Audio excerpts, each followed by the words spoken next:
आखिर कैसे बना मक्का? क्या है काबा के अंदर मौजूद उस काले पत्थर की सच्चाई, और क्यों उस पत्थर को चूमने के लिए लोग बेकरार रहते हैं? क्या ये बात सच है कि एक वक्त पहले काबा में मूर्ति पूजा की जाती थी?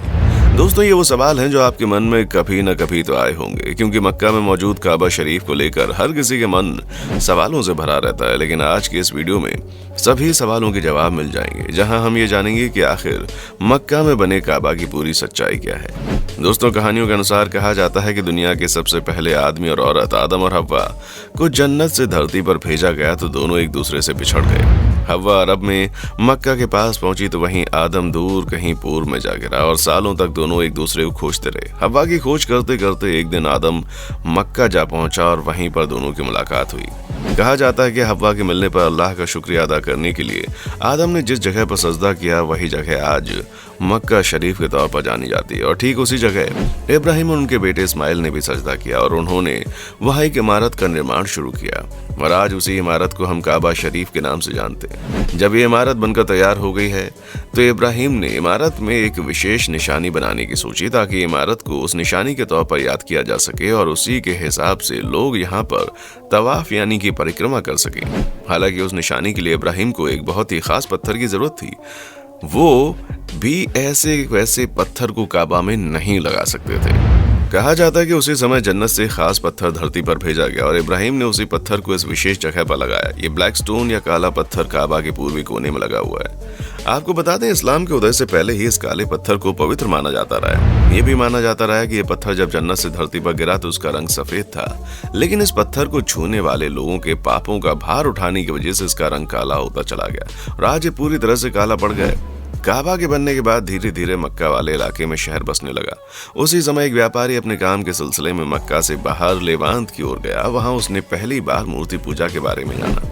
मूर्ति पूजन के कल्चर से वो व्यापारी बहुत ज्यादा प्रभावित हुआ और इसीलिए मक्का लौटते समय वो अपने साथ एक मूर्ति भी ले आया ताकि वो भी मूर्ति पूजन शुरू कर सके। व्यापारी ने मूर्ति को काबा के बाहर लाकर रख दिया और लोगों से कहा कि आज से यही तुम्हारा ईश्वर है, जिस पर लोगों ने विश्वास कर लिया।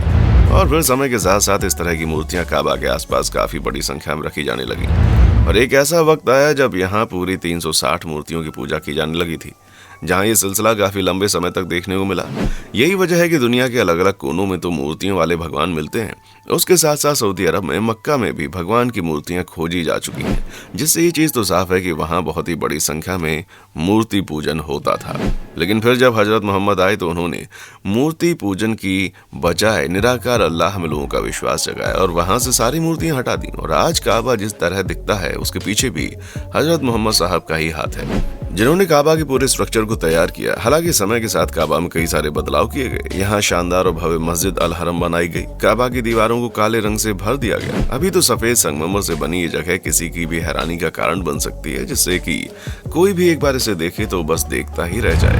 ये तो आप सब जानते हैं कि सऊदी अरब में मौजूद मक्का पूरी दुनिया के मुसलमानों के लिए एक पवित्र धर्म स्थल है और वहाँ मौजूद काबा का इतना ज्यादा महत्व है कि दुनिया में रहने वाला मुसलमान चाहे किसी भी हालत में क्यों ना हो, वो मक्का की तरफ मुंह करके ही नमाज अदा करता है। इस्लाम की सबसे पवित्र किताब कुरान शरीफ की माने तो हर मुसलमान को अपने जीवन में कम से कम एक बार हज यात्रा जरूर करनी चाहिए। अगर वो आर्थिक रूप से सक्षम है और उसने कभी किसी का बुरा नहीं किया तो इंसान हज यात्रा करे। लेकिन अगर किसी शख्स ने पाप किए हैं तो उसे हज की यात्रा पर आने से पहले अपने कर्मों की माफी मांगनी चाहिए और पूरे साफ दिल के साथ ही अपनी इंसान वो हज यात्रा शुरू करे, जिसमें अलग अलग प्रकार की रस्में भी निभाई जाती हैं। मक्का पहुंचने के बाद मुसलमान श्रद्धालु मस्जिद अल हरम जाते हैं और 7 बार काबा के चक्कर लगाकर और अल्लाह की प्रार्थना करते हैं। श्रद्धालु वहां कई और धार्मिक आयोजनों में हिस्सा लेते हैं, जिसमें जानवर की कुर्बानी देना भी शामिल है।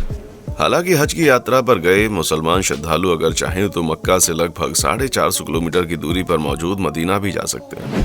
मदीना में मस्जिद नबवी है, जहां श्रद्धालु नमाज अदा करते हैं। हालांकि मदीना की ये यात्रा हज की जरूरी हिस्सा नहीं है, यानी कि अगर आप मदीना भी नहीं जाएंगे और मक्का जाकर सारे रस्म रिवाजों को पूरा कर लेंगे तो आपकी यात्रा सफल मानी जाएगी। क्योंकि मदीना आना हज के हिस्से में नहीं आता, पर फिर भी श्रद्धालु बढ़ चढ़कर मदीना की तरफ रवाना होते हैं, क्योंकि यहाँ पर जो मस्जिद मौजूद है उसे खुद पैगंबर मोहम्मद ने बनवाया था। इसलिए हर मुसलमान इसे काबा के बाद दूसरा महत्वपूर्ण धार्मिक स्थल मानता है और यहीं पर पैगंबर हजरत मोहम्मद की मजार भी है। हज यात्री उसके दर्शन भी जरूर करते हैं। दोस्तों, पिछले 2 साल से महामारी के चलते काबा के चारों तरफ घेराबंदी लगी हुई थी, लेकिन इस बार श्रद्धालुओं ने न केवल काबा में लगे काले पत्थर को छुआ बल्कि उसे अपने होठों से चूमा भी। महामारी के लगभग 30 महीने बाद काबा से घेराबंदी हटा दी गई है और ये कदम उमरा की यात्रा से ठीक पहले किया गया। कई लोग सोच रहे होंगे ये उमरा क्या है, तो दोस्तों हज की तरह उमरा में भी मुसलमान मक्का की यात्रा करके प्रार्थना करते हैं। हालांकि हज से उमरा काफी अलग है, क्योंकि हज को बकरीद वाले समय में किया जाता है, लेकिन उमरा साल में कभी भी हो जाता है। उमरा के दौरान हज में किए जाने वाले कई धार्मिक काम होते हैं और उमरा के लिए दुनिया भर से करोड़ों की संख्या में मुसलमान हर साल मक्का मदीना की यात्रा करते हैं, जिसमें बहुत सारे लोग मक्का के पास मदीना की यात्रा करते हैं। हालांकि पिछले 2 सालों तक मुसलमान श्रद्धालुओं के लिए ये करना मुश्किल हो गया था, लेकिन इस साल 2022 में सभी प्रतिबंधों को हटा दिया गया ताकि श्रद्धालु खुले दिल से अपनी धार्मिक यात्रा पूरी कर सकें। साल 2020 में केवल 1000 लोगों को ही हज यात्रा करने की अनुमति मिली थी, इसलिए उस साल केवल सऊदी अरब के लोग ही हज यात्रा कर पाए और दूसरे देशों के लोगों को मक्का की यात्रा करने पर रोक थी। हालांकि साल 2021 में हज यात्रियों की संख्या बढ़कर 7000 हो गई थी, लेकिन इस साल यानी कि साल 2022 में 10 लाख से अधिक लोगों ने मक्का पहुंचकर हज यात्रा पूरी की और उम्मीद लगाई जा रही है कि आने वाले साल में यात्रियों की संख्या डबल से भी ज्यादा हो सकती है। तो दोस्तों, उम्मीद है मक्का मदीना से बनने से लेकर अब तक का पूरा सफर आपको समझ आ गया होगा। अब आपका वीडियो के बारे में क्या कहना है कमेंट सेक्शन में आकर बताएं। उसी तरह की वीडियोस को देखते रहने के लिए चैनल को लाइक, शेयर और सब्सक्राइब करना ना भूलें। देखने के लिए शुक्रिया। दोस्तों, आपको स्क्रीन पर 2 और वीडियोस दिखाई दे रही हैं, जिसे देखने के लिए स्क्रीन पर क्लिक करें।